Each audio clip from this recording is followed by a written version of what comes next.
In the fourth chapter of life, beauty isn't just about how we look, it's also about how we care for ourselves.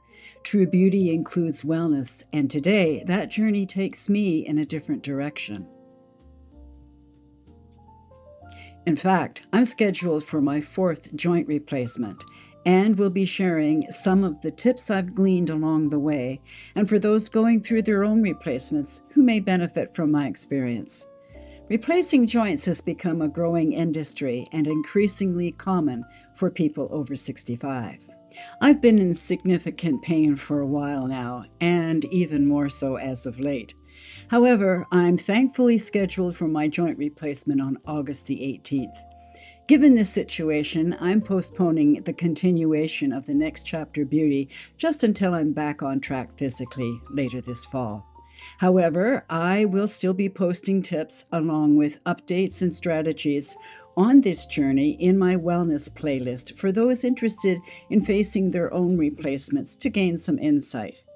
Being strategically prepared is essential and has proven to be a key factor in the success of my previous 3 replacements.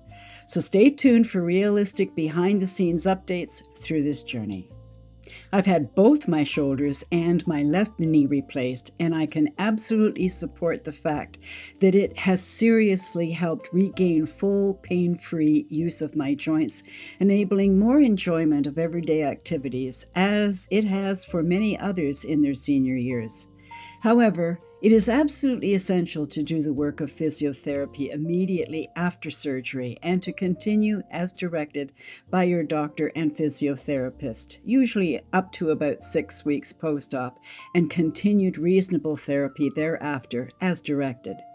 In fact, my knee surgeon said to me, speaking for himself, "My job is only 10%, yours is 90% of the success of the surgery."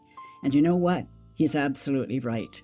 My job post-op only has 4 elements: pain management, physiotherapy, sleep, and good nutrition. These aspects are the things that get my full attention for the next 6 weeks. One thing I've learned through these previous replacements is this: successful recovery doesn't begin on surgery day.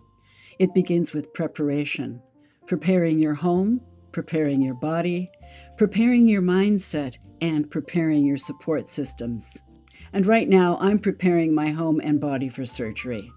There are simple changes around the house that can make recovery much easier, and there are things that you can do physically before surgery that can make a real difference afterward. I'll be sharing what I'm doing as we go. Finally, may I request your prayers for my success, as I believe in them and have witnessed their power over many years. Thank you for your understanding, and know I'll be back with our Next Chapter Beauty Masterclass just as soon as I'm able. Thank you for your prayers. I'll be posting again soon.